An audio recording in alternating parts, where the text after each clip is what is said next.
Pleasant good morning, sports fans. You're on the PR Man and the Coach Talking Ball on the BallFather podcast presented by Sportskeeda. I'm Reggie Roberts, your host, longtime NFL PR executive, and I'm joined by my weekly co-host.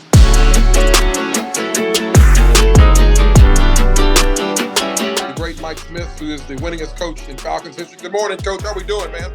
I'm good, Reg. Getting ready for Turkey Day. We were just talking. I know Turkey Day in a couple of days. I'm not a real big fan. I've never liked turkey. I've never liked dressing. I'm more of an Italian Thanksgiving type of guy. But I'm gonna keep my mouth shut and kind of go through the motions like I always do. Do what we got to do. Oh, great. Absolutely. But guess what? We get to watch football all day. How about this? Where I'm going, they don't watch football. They watch soccer. World Cup on WWE. So I'm gonna find me a closet somewhere with my phone and kind of hang in the closet and watch it, because I definitely won't be watching soccer. That ain't happening. I'm not gonna be doing that. I promise you I won't be doing that. But I tell you what, man, I was fired up over the weekend. I was fired up for the games. I kind of had the game on last night. I don't know about you, Mike, but I couldn't tell last night if the 49ers are back and going to be part of the late season discussion that we all talk about, or was it just Arizona's bad defense? Because I really couldn't tell. You got any thoughts on that? Well, it was a dominating performance by the 49ers last night. There's no doubt about that. And, time will tell if the 49ers are back or not. But what they did last night, throwing the football, mixing it up, they had the Cardinals scratching their head. It wasn't pretty. But there were a few games like that this weekend. There really were. We're gonna get into some of that as we talk about them. There were a lot of games. NFL Week 11 had a lot of stuff. It featured. I watched a little bit of that Patriots game. The Jets were it was a tie game, but it looks like the Jets were gonna pull it. Then, back-braiding 84-yard punt return by a rookie with 5 seconds left, stunned the Jets 10-3. And here's the stat that's most. The Jets have now lost 14 straight games to the Patriots. That's incredible. Are you serious? You're going to fall into one out of 14. You got to in the NFL. It's amazing that maybe it's a curse. It's the Rex Ryan curse. I don't know. It might be. Then you go over to Dallas. Dallas, you had a stinker of a game the week before in Green Bay, and they get on the road and go put 40 points up on the Vikings, a team that had won 7 in a row. 5 of those come from behind wins, and they get back on track. And then the Eagles stubbed their toe last Monday night. Okay, they stubbed their toe against the who'd they lose to? I forget. It was Washington. They lost to the suddenly hot Commanders, who won 4 or 5. And then everybody's kind of talking about that game, and then they kind of stink up the turf at Lucas Oil for 3 quarters, and then late in the game, the quarterback, who's probably the most maligned guy in the league, Mike, he comes up and makes a play, and they go to NFL best 9-1 record with their win. And then like as we talked about the suddenly red hot Lions, winners of 3 in a row. They go and beat a really good Giants team, in MetLife Field. With all that excitement, going on, you and I are on our call talking about Thanksgiving, but there's 2 other reasons why I'm kind of pumped up. One of them is because my Saints won. I'm excited to talk to you. Obviously, I'm excited to talk to you, but my Saints won. We're not going to offer any details to talk about. They're 4-7, but I just want to let you know that they're 1, and I'm thrilled to be on the podcast. They were 1-0 last week, right? They were undefeated last week. That's right. No, there you go. You always find the positive, Coach. That's why you're on the podcast with me. Now let's get to the good stuff. Okay, the Chiefs played on Sunday night, and it's like they built a gigantic gulf between them and everybody else in the AFC, specifically in their division. Mahomes and Kelsey, what they're doing has been a massive part of their sustained success. They've got a great coach in Andy Reid, offensive guru, knows what he's doing. But the game is about the players. Actually, you say that to the media all the time. The game's about the players. Those 2 guys, Mahomes throws for 327 yards and 3 TDs.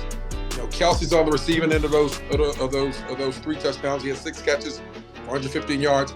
And then He now has, as a career, he's got 33 career 100-yard games, which is now the most in NFL history, which is gigantic. So let me ask you, Coach, right now in football, is there a better quarterback to tight end combination in football better than those two guys right now? Well, I'll give you the simple answer. There's not. They are, there's not. I mean, that's obvious, and Kelsey's, he's passed Gronkowski and Tony Gonzalez. I think Tony had 31 or 32, and then Gronk had one more than Tony. But Reggie, we've seen some pretty good quarterback tight end combinations, right? With the Falcons, with future Hall of Famer Matt Ryan throwing to Tony Gonzalez, and Tony, I think of all the tight ends in the league, I think he's got the most receptions. I think he's got 1,325 in his 17-year career. Yeah. But this combo that you mentioned, Mahomes to Kelsey, unbelievable. They were on fire on Sunday night. As the stats indicate, he leads the league. Tight end leads the league right now in touchdown passes with 11. The numbers are just great. They're all over the place. And Mahomes to Kelsey, they've been the combination through the long haul over the last 4 years. Kelsey keeps putting up these type of numbers. He's going to beat Tony's 1,325 receptions if he stays healthy. But when you watch these guys play, Reg, you're definitely seeing what defenses are trying to do to stop them. But the thing that the Chiefs have is it's just not those two. They've got a bunch of guys that really do. Plays. They got playmakers. You got Juju Smith-Schuster. You got Marquise Valdez-Scantling. You got Jerick McKinnon. You got Mecole Hardman, Clyde Edwards-Helaire, or I'm not sure. Yeah. But so they can spread it around. So if you try to double Kelsey, you're going to get in trouble. You're going to get in trouble, and you got to put resources in other areas. That's why he has the chance to make those plays. And Mahomes knows he can drop a dime on him at any time because he's going to catch it. Here's the interesting thing. I read this yesterday as I was kind of getting ready for this and kind of running around. We did with Sportskeeda, and by the way, fans, young PR man, the Coach Talking Ball on the BallFather podcast presented by Sportskeeda. We profiled one of their young guys earlier this year, a guy named Isaiah Pacheco, who I think was an interesting story. Played at Rutgers. He was drafted within the last 15, 7 or 8, 9, 10 picks in the draft. 7th round, late round pick, draft pick. Matter of fact, the story we wrote talked about how the guy, was at his grandmother's house for the party, and all his friends were there, and he wasn't drafted. He got embarrassed. He left, and then finally, I think the girlfriend called him and said, "Hey, by the way, you just got drafted."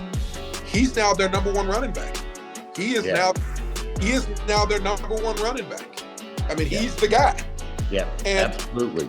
It's just amazing stories about what they've done there. And hey, again, I've been calling the Chiefs to the Super Bowl and to win the Super Bowl for the last couple of weeks. They're the best team, and hey, it was a tight game, but they're going to play some close games, but they're going to find a way to win. They're going to, and you don't want them to have the ball last.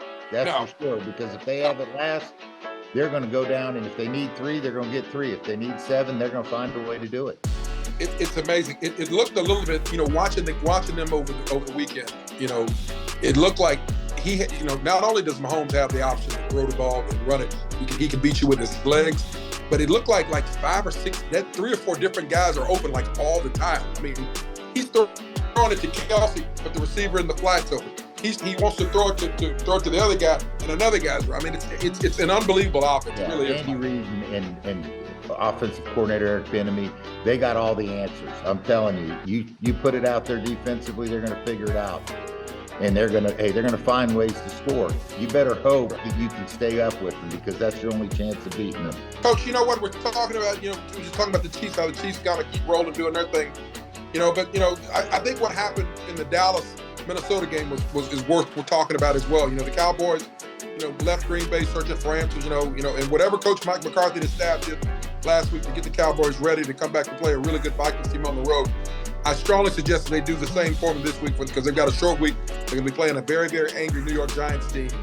But I want to ask you this, because you used to talk about this all the time, especially when we were late in the season. Sometimes we'd have games, we'd be hot, we'd win.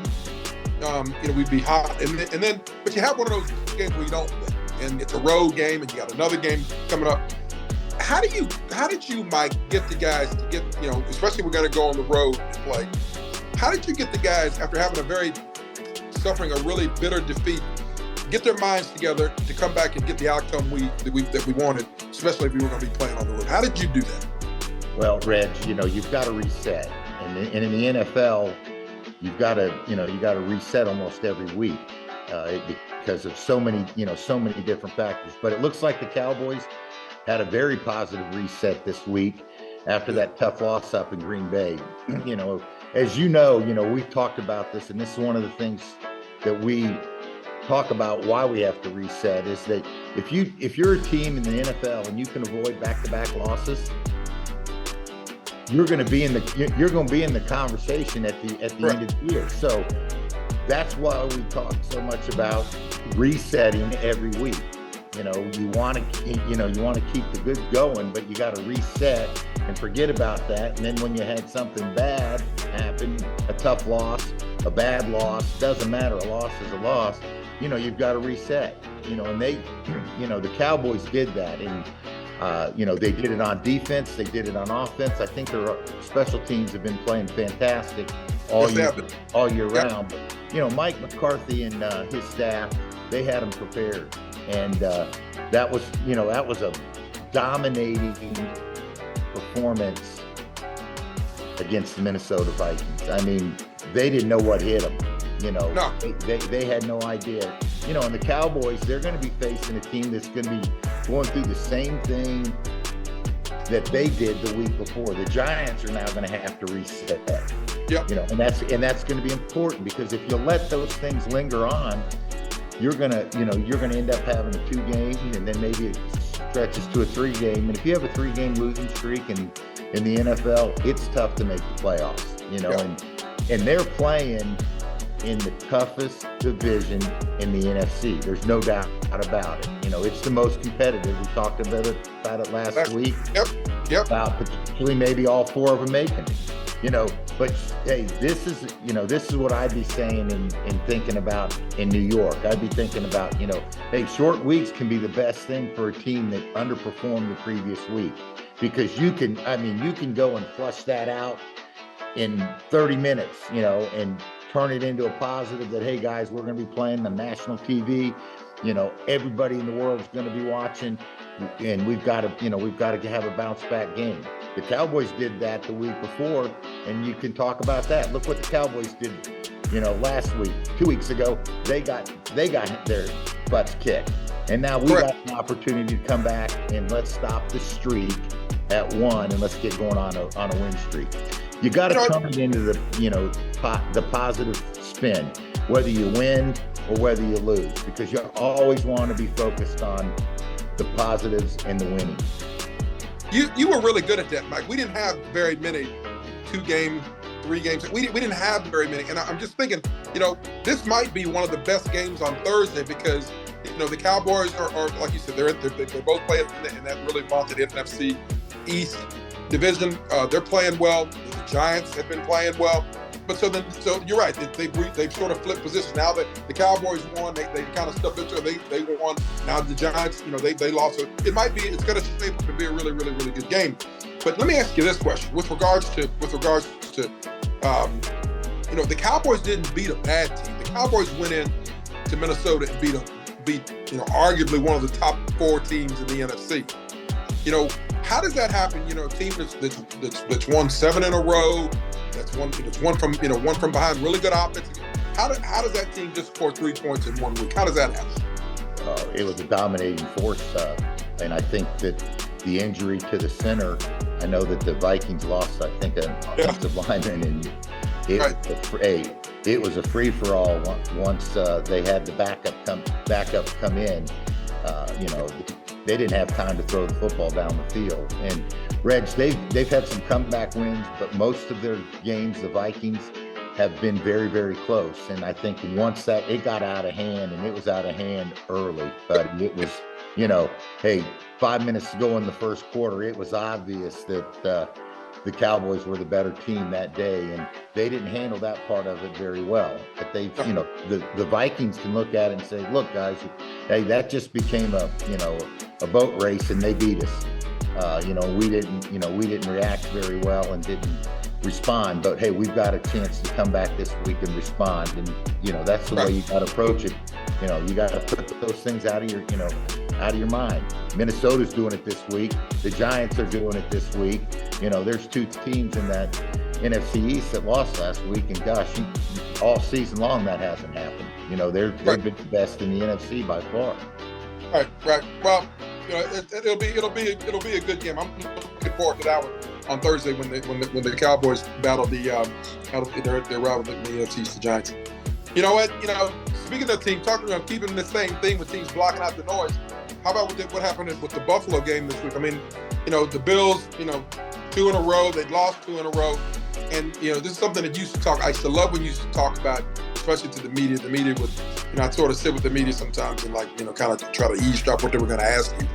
And you were never, you're always very cordial. You're always very kind. And you used to tell them when you would say improvise and adjust to those guys, they'd be like, what the hell is Mike talking about? What the hell does he mean with that? And I'm like, hey, they say to me, what the hell is he talking about? And I say, well, what he means is, we got to adjust. I mean, no week is the same, guys. You guys sit in your offices and you go to your stupid little meetings and you talk to your editors and you talk to your news directors and you come out and ask us questions based on the fact of, well, it should be, okay, they're playing this and that. It's not the same. We've got injuries. We got. They're playing us different. It's a whole puzzle that Mike and his staff have to put together and build.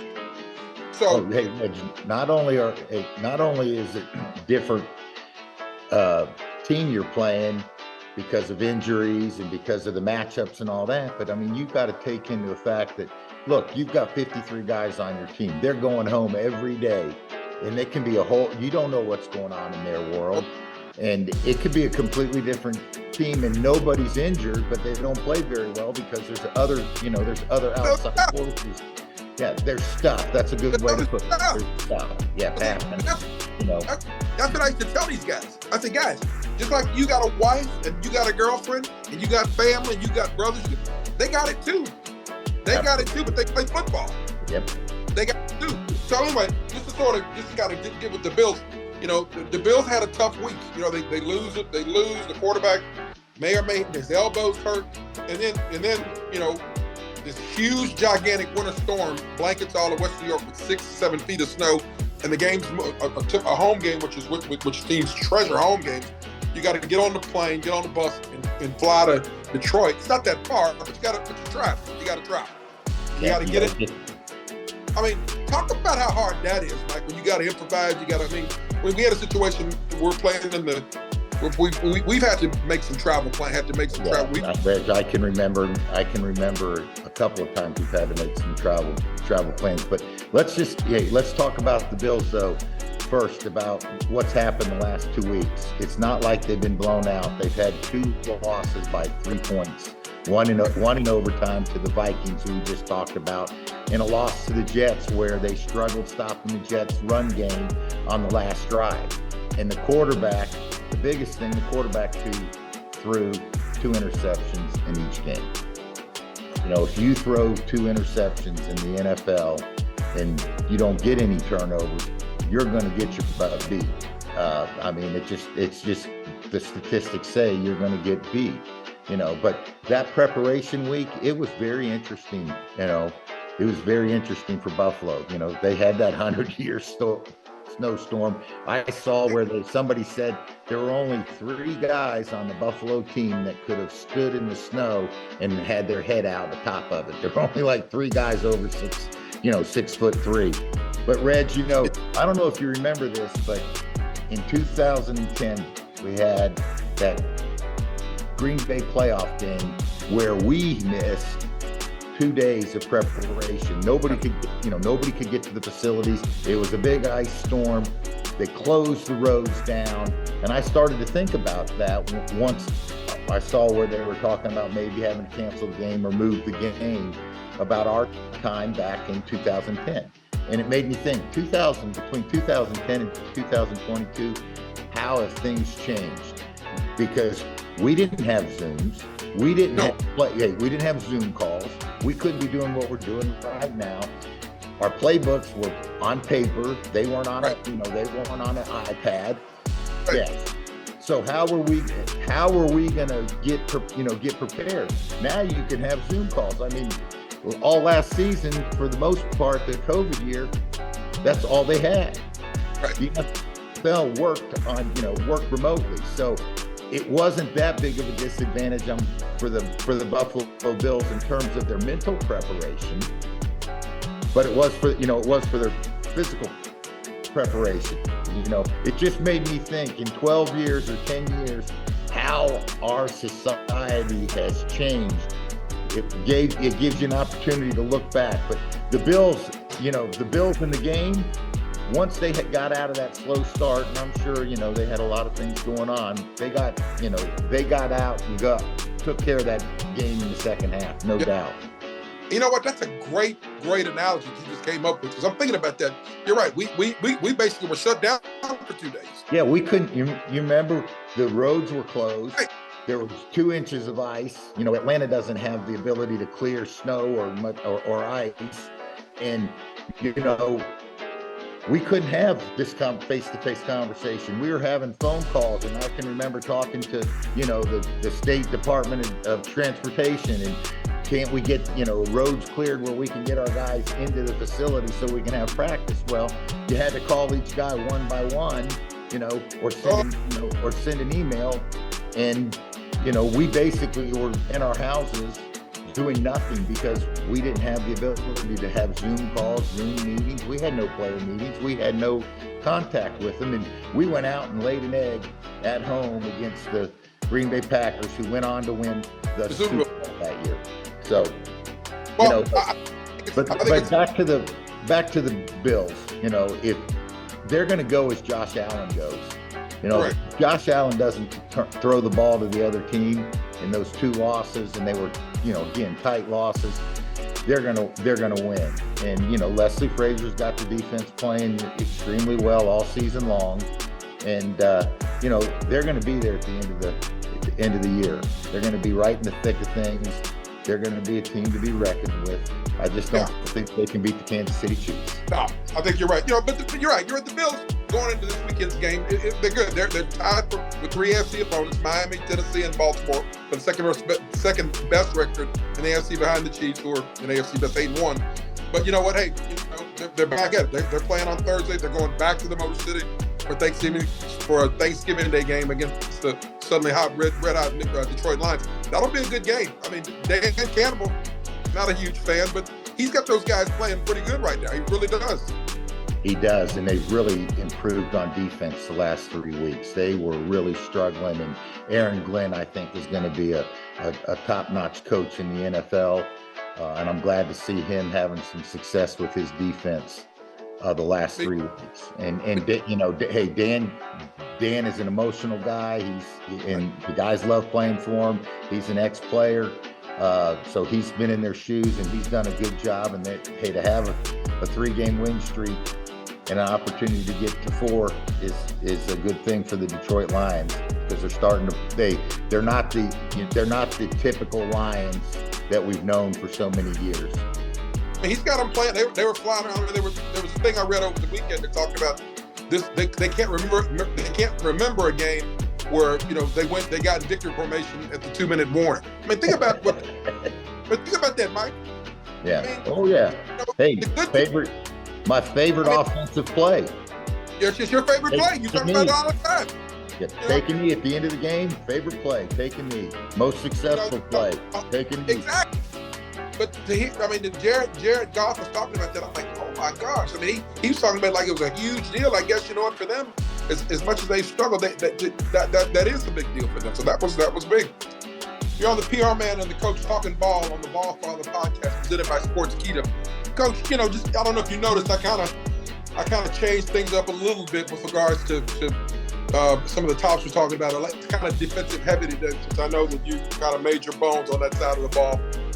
And I know it was like talking about a team that you're a little familiar with, being that you got your start in in the NFL with a very, very tough Ravens team that used defense, and some of those guys that you coached down there in Baltimore to get to the Super Bowl. But it was one of those ugly rainy days over the weekend, and made throwing the ball tough, and the Ravens the game was tied at 3 going into the fourth quarter, but the Ravens made some plays, had forced 3 fourth quarter turnovers, good enough to allow Lamar Jackson out to Spanish with them, and they escaped with a 13-3 win.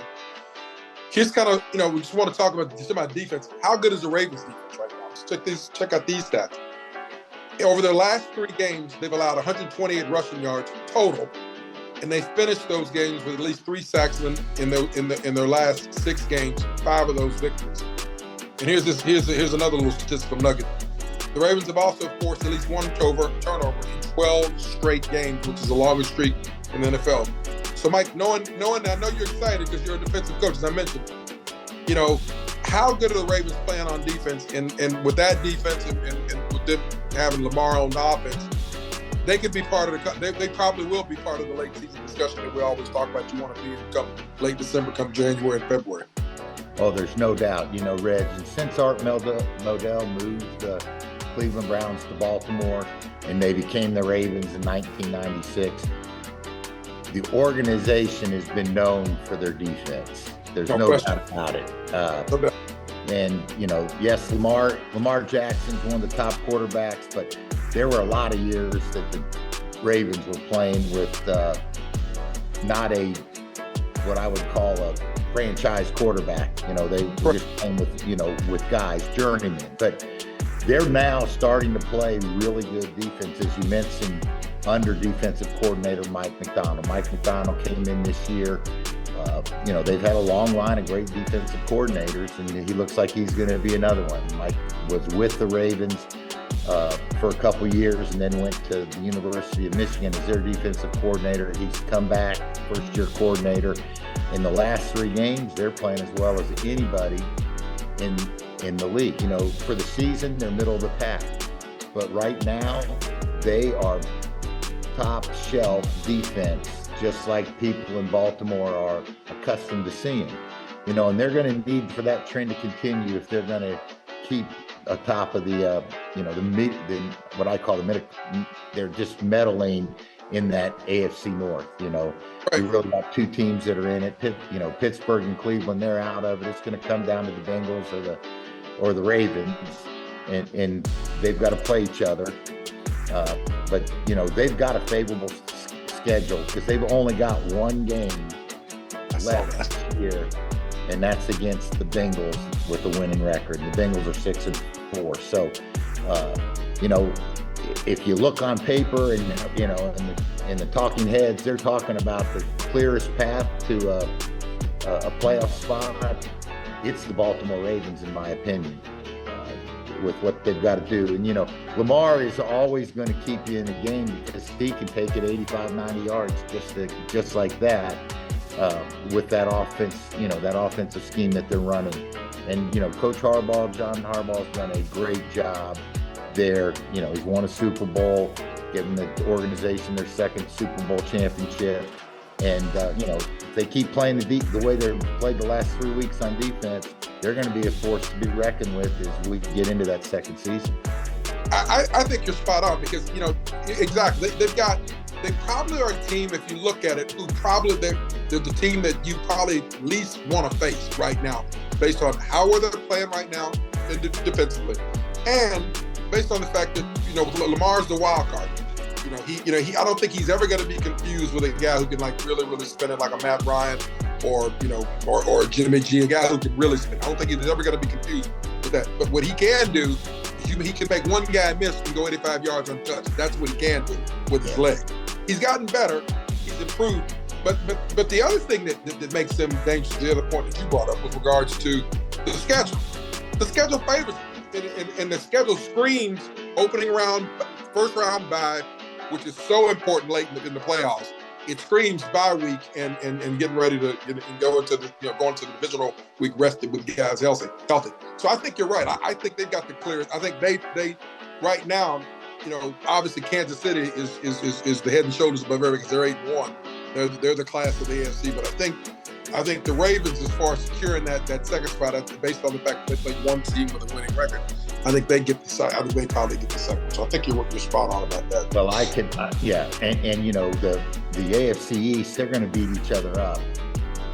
You know, they've got to play each other here down the stretch, and you know, there's 4 teams in that division that could potentially make the playoffs, as we've mentioned before. But you know, you try to read the tea leaves, and of course, all that can change in one play. If the wrong guy gets hurt for the wrong team, you know, it's over. It's just like, you know, you see it happen, and it's going to happen. We just don't know. Don't know when. You're right. You're right. The wrong guy gets hurt. Yeah. And I don't want to speak into existence, but the wrong guy in Kansas City gets hurt. It's a different conversation.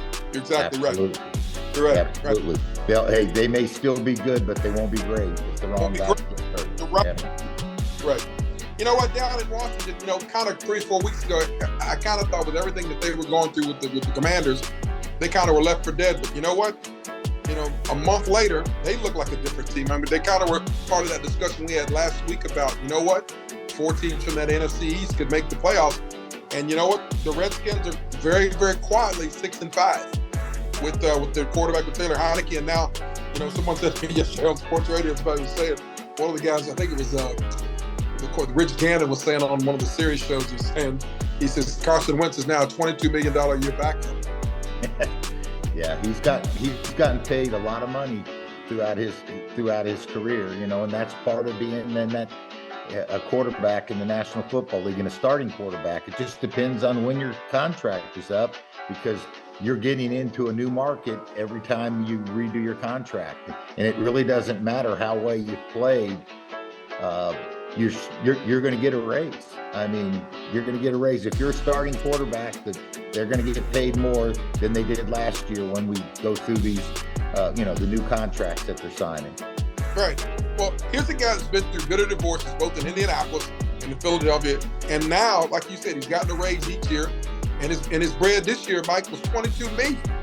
22. And this Sunday when they play the Eagles, he'll be on the bench because Coach Rivera said after the game that Heineke's going to be his starter. Yeah. Now, Heineke's got some limitations. He's won 4 or 5, and they've won 4 or 5, and he's short. But you know, let me ask you this: what do you think Coach Rivera sees in him, Coach, other than the fact that he's winning and not turning the ball over? But he had 1 turnover a week. But you know, they seem to be playing better with him playing. They certainly do. They've won 4 out of their last 5, and they're in a tough division. You know, and it's a great story. You know, this is the old free agent. You know, signed in 15 by the Vikings. He's bounced around the NFL. He's had a stint with the St. Louis XFL franchise. You know, and you know he's had some success as a starting quarterback. But his total win-loss record, he's won 4 out of the last 5, is still right at 50% or maybe a little bit below. But you know what he's doing?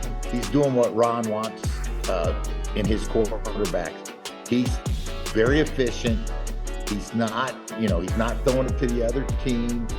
And he seems like he's the leader in the locker room, feels comfortable with him under center in the huddle, calling plays. You know, when you lead a team to win 4 out of 5 when they were struggling, that says a lot, you know. But I will say this, Reg, and there's been talk of people, you know, in the media, the talking heads talking about,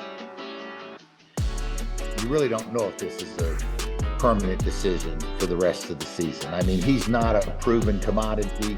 Right. You know, Wentz has won Super Bowl, right? You know, but he's not there. And I think there's something to one of the guys that was talking yesterday on one of the shows about, you know, there's some things contractually with regards to this trade with the Colts that, you know, you're right. There's repercussions in regards to what round, you know, if he doesn't play a certain amount of snaps, he's going to be a third round compensation. If he plays more than 75%, it's going to be a second round compensation. And let me tell you, I've been in those conversations when there's a player that's got either a bonus or a trade, a trade scenario based on play time. There's somebody in the building that's counting every one of those. It's not the player. It is the player. Excuse me. It's the player. It's not the coach. It's the bean counter. Bean counter. Yeah, but the cap guy. Excuse me. That's not the bean counter. The cap guy.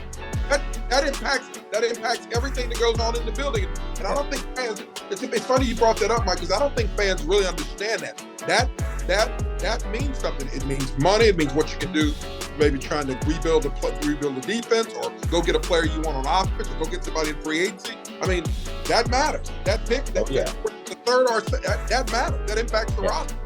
Yeah. Let me tell you, I've had conversations where guys, they've got accelerators in their contracts based on play time or based on touchdowns and all that kind of stuff that I really didn't want to know about, because you don't want to make decisions as a coach based on that.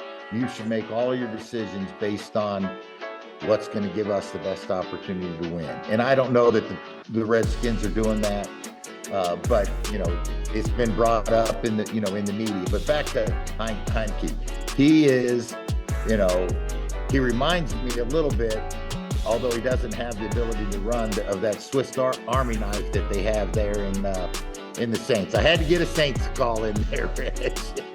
Taysom Hill, baby. Yeah. And by the way, they won because they put Hill in there, Tyson in there, and gave him, he was their leading rusher. But I know you weren't going to talk about the Saints, but I had to bring that up. Well, I appreciate you. My brothers and I have decided that we're not going to talk about them until they at least get to 500.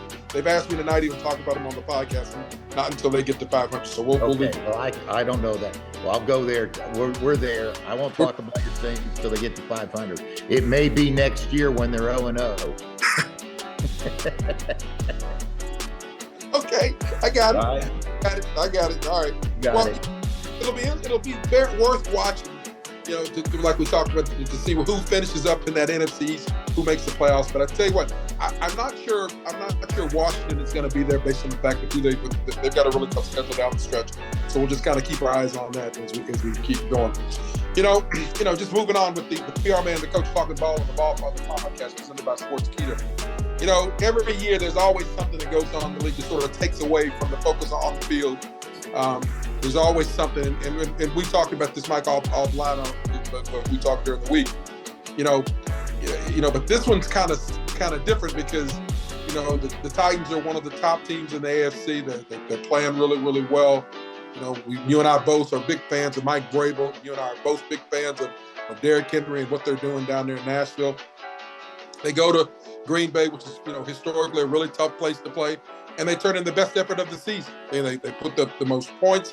They have the most yards on offense. They play pretty well on defense. King Henry goes over the 1,000-yard mark for the fourth time in his career. It's all good. They fly back. You're gonna have a mini bye week, and all of a sudden that all gets disrupted when their offensive coordinator Todd Downing was arrested for charges of speeding and driving under the influence. It's something you never want to see with anybody. Downing was pulled over by the Tennessee Highway Patrol hours after the Titans beat the Packers 27-17 in Green Bay.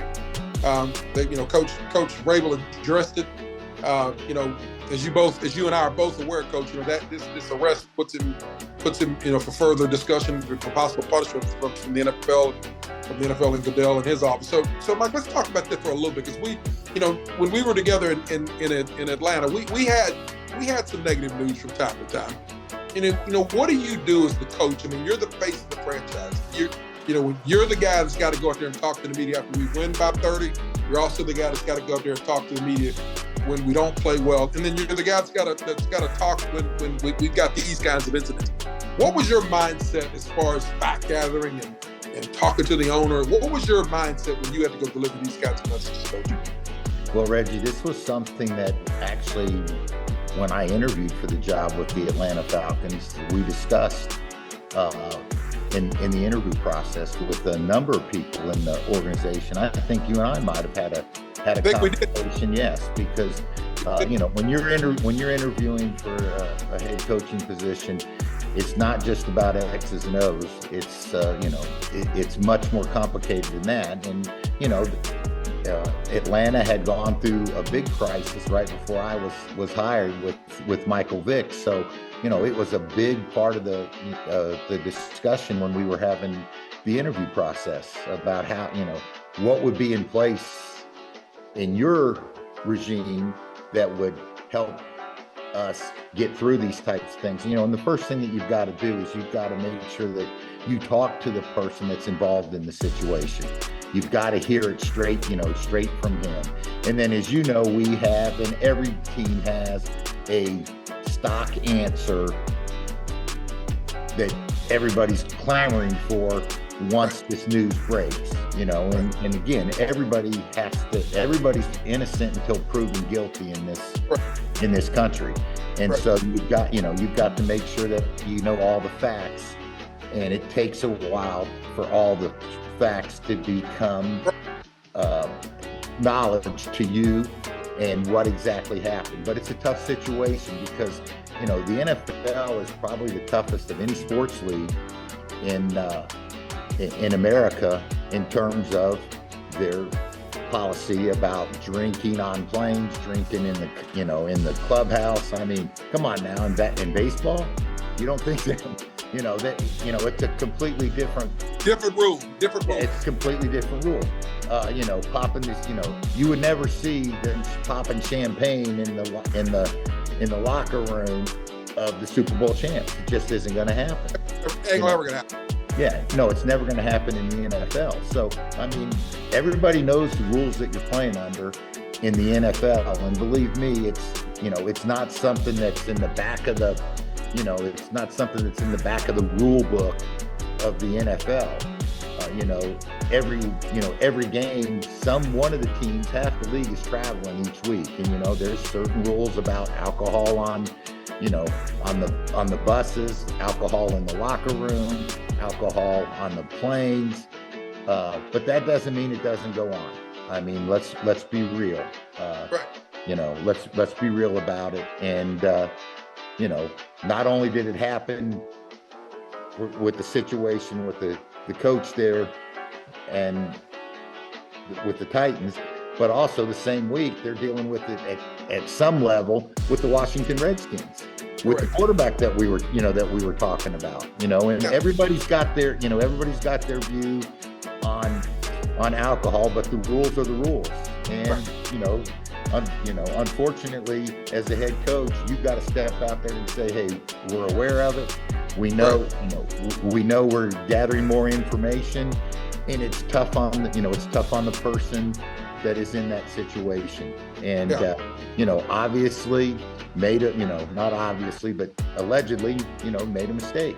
And hopefully they'll get through this and it won't affect game preparation. I don't believe it will. Reg, so many things happen in the 53-man locker room. There's drama every day.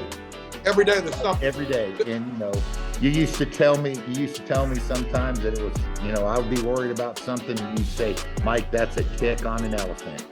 I remember you telling me that. Tom, it's going to be okay. That's just a tick on an elephant. But the key to this is, one of the things that we always try to do. I told my guys all the time. I said, listen, I want one voice talking to the head coach, but I want all you guys talking to the locker room. I want you to tell me what's going on in our locker room with our guys. And as you're building your staff, from the job that I had for almost 29 years working in the NFL, you've got to get information. And I said, guys, we're going to meet together as a group. We're going to all meet together as a group. We're going to talk. But there's certain things that I'm going to tell the coach that I think he needs to know, because the coach, it has overload. He's got overload from his coaches. He's got overload from his players. He's got overload from everybody in the building who wants a piece of him. I said, so we're going to have one guy from our group talking to him, and that's going to be me. So the one thing I always tried to do with us is to make sure that you had good, updated information, so you could make. And with this situation, and just to go back, the guy who you got to find the media guy in the media room who was always sort of the leader. And Ledbetter was the guy. Our beat guy was kind of the leader. He sort of controlled the temperature in the room there. And as long as I was good with him, I felt like we were going to get good friendship. We had really good back and forth. And he would always, and he and I still talk. He'd say, "It's not like that now." He said, "We don't have the same level of accountability. We don't have the same flow of information that we used to have." And that I mean, I know how good a job we did that. We worked at it, and you and I were partners in crime on that. You know, I like Coach Vrabel. The media in Nashville say good things about him. I'm praying that they get through this and keep going with their season. But they won't be done. There'll be something. They may let the guy. They may discipline him internally. The commissioner has already sent out the memo this week talking about, just sort of reiterating the thing you talked about with the policy of alcohol on the planes, and so everybody's got it and everybody knows about it. So I'll just hope that they kind of, this doesn't hurt them this week as they get ready to go play their game on Sunday wherever they want to play. Yeah, and Reg, I want to clear up maybe this was a serious situation. I was talking about the little situations when I said, a pick on the elephant, and I think that most teams have a policy in place. I know that we were working in the pre-Uber years, right? When you and I, Uber is kind of like the same thing as Zoom calls. We didn't have it. Right. Do you remember the policy that we put in place where we had contracted with a limo company or a cab company, and I talked to the players and said, "Look, I know you guys are gonna, you're gonna be out, and we don't want to have incidents. Here's a card, here's a number. Yep." To come, pick you up, and I'll know nothing about it. Nobody in the organization will know nothing about it. That was part of the plan that we discussed in the interview process about trying to, be proactive instead of reactive in these situations, because this is not going to be the only situation in the NFL this year. It's just not going to, there's going to be another, unfortunately. It's 7 more weeks in the regular season. Yes. Yeah, let's not beat anybody up. No. It was a mistake, obviously. If it is true what they're reporting in the media, but hey, we'll be on to something else in 2 weeks, or 2 or 3 days. Well, we're going to go to our next segment on PR Man, the Coach Talking Ball on the BallFather podcast presented by Sports Keto. Keeping with the defensive part, in your honor today, Coach, my man Steve Wilks is kind of, they don't have the record that they probably want to have based on what's going on in Carolina, but holding Lamar Jackson to 13 points, having that game tied at 3 on Sunday is a pretty good accomplishment based on how well they've been playing. The job that his defense did on Lamar Jackson, as the Ravens are favored by 12.5 points, shows the influence of Wilks, who's obviously a defensive specialist. So, the one note about this is, if they give Wilks time to offensively build around a franchise quarterback, they got a chance. 2 times Carolina reached the Super Bowl, 2003 and 2015, came a few years after the ownership hired defensive-minded coaches, your buddy John Fox in 2002 and Ron Rivera in 2011. So let me ask you this. I know you major bones on the defensive side. Should Coach Wilks be in the running to have the interim title taken off his name if they sort of somehow, win a 4 or 5 games down the stretch, and he'd be part of the conversation to possibly get the coach, land the job? Absolutely, he should. If they finish up strong in the last half of the season, I think he's shown his leadership ability already in the time that he has been the interim head coach. And again, it always is going to go back. There's, in most clubs, there's one guy that's going to make, the decision on who the next head coach is going to be. But he's done an outstanding job. You can see that they have, the last few weeks, they've been playing with a lot of energy. It looked like a much different team, and until you get a quarterback, Reg, it's hard to win in the NFL. You mentioned it. You can have the best defense in the world, and have the ability to stop people. But if you can't score in the NFL, you got no chance. So, but Steve's done a very good job in a trying situation. Anytime you're the interim head coach, there's so many things going on within the organization, and outside the organization with people talking about the organization, that it's a tough thing. But odds are not good that interim head coaches become head coaches. I mean, if you look at it statistically, right?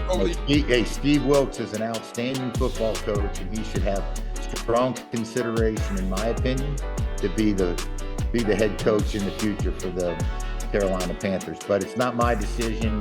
It's the owner's decision, and they'll go through the process that they think is going to give them the best opportunity. They got a tough thing going because they've been trying to get a quarterback in the last year, and I think they brought 3 different guys in there. It's just been a revolving door at the quarterback position, and that's not a formula for success. No. Well, let's talk about somebody who's having some success. It seems like, I know a buddy of mine called me the other day, said he was listening to, he went and got our podcast offline off Sportskeeda's website. He was talking about, he goes, I've become a Jalen Hurts apologist. I said, I haven't become a Jalen Hurts apologist. I've become a guy, I've become a little bit of a mouthpiece for a guy who I think is not getting his fair share of praise for how well he's played. So they were saying, the other day, well, they stubbed their toe last week. He's never pulled him back from the jaws of defeat. He doesn't have a signature come from behind and win. Well, we can scratch that off with us, because you know what? Now he does. The Eagles, it was interesting that they were talking about how the Eagles, they wanted to see how they'd play after they lost on Sunday. Lost over the Thursday night game to the Commanders, and now they're the NFL's best 9-1 record. They didn't play really well in Indianapolis. Jalen missed some throws. He kind of thrown. He was off, but when it counted, he finished with 18 of 25, 90 yards, 1 touchdown. Showed a lot of mechanical improvement, and then he rushed the ball for 86 yards, including a game-winning touchdown. So, let me ask the coach. The only thing that matters at the end of the game, I used to hear you say this to our meeting. The only thing that matters at the end of the game is we have 1 more point than they got. Okay? Yeah. So, the Eagles weren't at their best on offense, but they won. So, what does that say? What does that win on Sunday say about Hurts' ability to lead the team? Well, I think you're going to see with the great quarterbacks in this league, they're going to be able to find a way to win when things aren't always going the way that you want them to go. That to me is a sign of a guy that's got his team and he's a winner. Is when things aren't going well, whether it's him not playing well or the guys around him aren't playing well, he finds a way at the end of the game and by the 60th minute, or if it's overtime, that you've got 1 more point than the other guy. And that was a signature win, even though it was against the lowly Indianapolis Colts that some people say they are. By the way, they're still in the playoff hunt right now. And they're playing, revive what their season here the last 2 weeks. But he found a way to get it done, and he had to throw the football. He still ran it like he's been running it all season long, but he was able to will that team to victory there at the end of the game. And that says he's a great, leader. We know he's a great runner. And even though I don't think he only had 6 or 7 incompletions. Now they might have been ugly incompletions, but still he was fairly accurate throwing the football. I think it's, a lot to do about nothing. This guy's got the Philadelphia Eagles right smack dab in the middle of being in the playoffs. And, they're going to finish out. They'll finish out strong. I really believe that. Mike, they got a chance to get 10 wins right after Thanksgiving. November won't be complete. They got a chance to get 10 wins.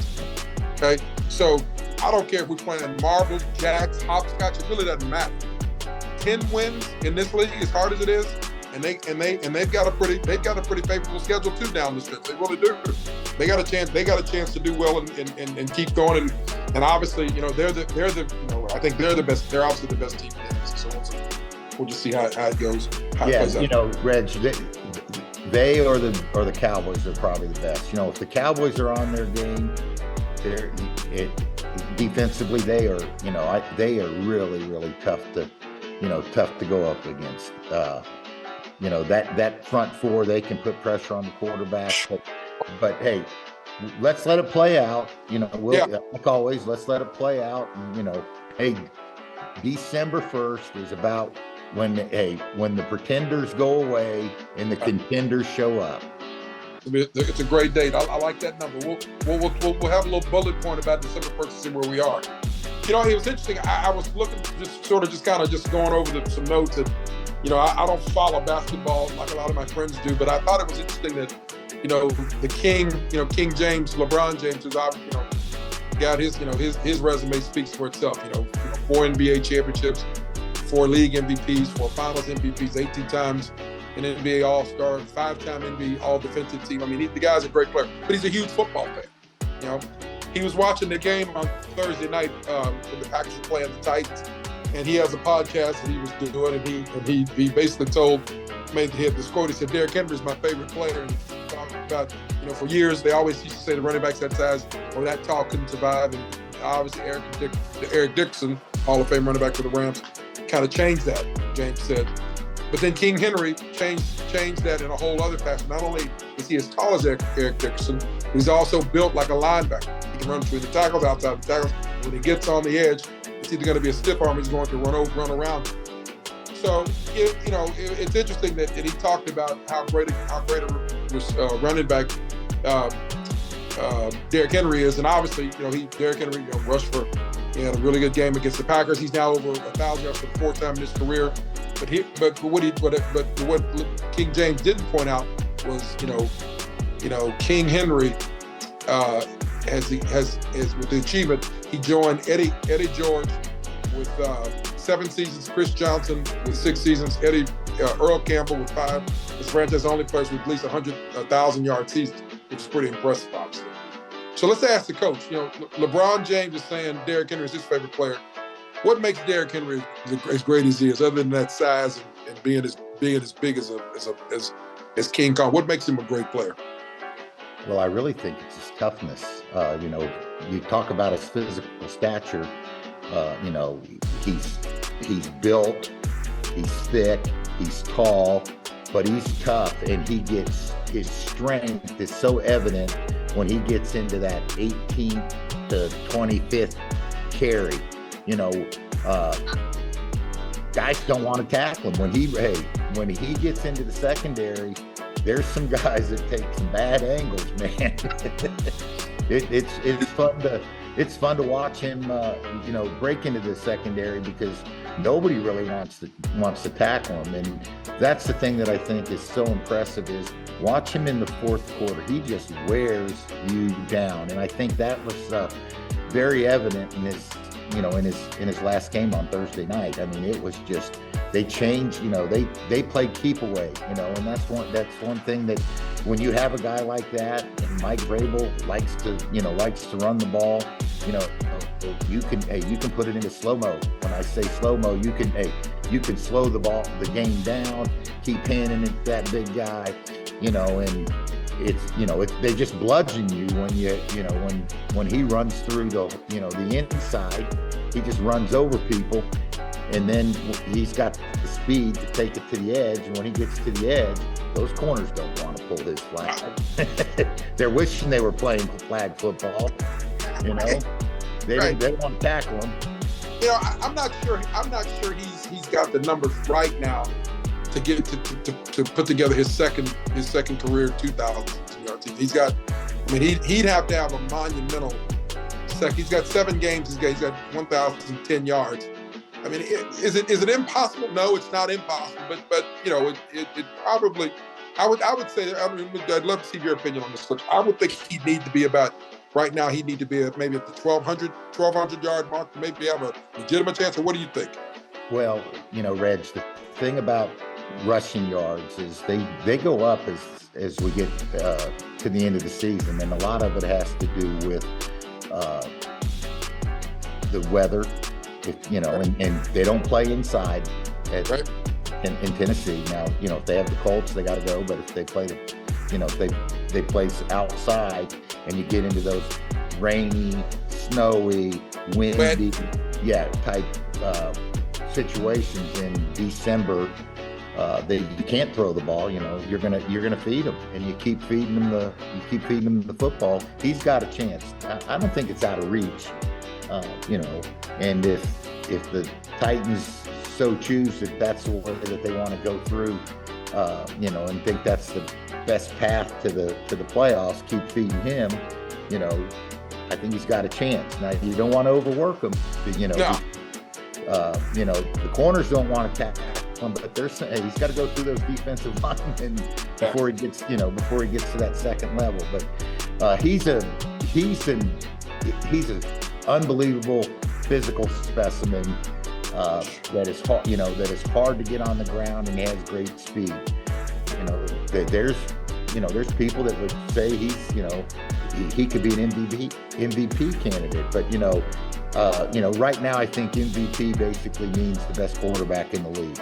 Because the quarterback-driven league. Yeah, we've already. He plays in Kansas City right now. He's playing out of his mind right now. Yeah. Well, hey man, we got football coming up on Thursday. We got a full set coming up for Week 12. A lot of really good games. A lot of games. People are trying to get in position to do some stuff. And I tell you what, the more I watch, I'm thinking, okay, well, Week 10 won't be able to top Week 11. Well, there were so many great things. So many great comebacks. Not to mention that the team in New Orleans won. But it's been such a great season thus far. I can't wait to see what happens on Thanksgiving Day.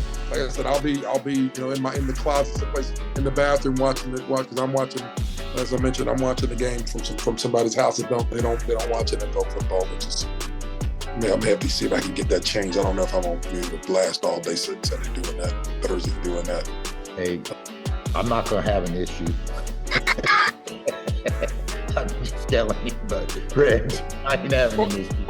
I'm gonna have a fire. I'm gonna have a fire going, and Thanksgiving is the best football day. And even when the Detroit Lions were playing when they were 0-10, it was still fun to watch. And I think all three games are gonna have some significance on the end of the season. So they got three great games. It'll be really good. And then the slate this week for the regular season will be good. The games they got on Sunday and Sunday night will be good. So we'll be back on the PR Man, the Coach Talking Ball on the BallFather podcast presented by Sportskeeda. We'll be back at it next week, Mike, to chop it up and to see what's going on, talk about who made news in a positive way, who made news in a not so positive way, and we'll chop it all up again, brother. All right, man, Reg. You have a great Thanksgiving. God bless. Let's talk to you soon, man. Be good. Okay. All right.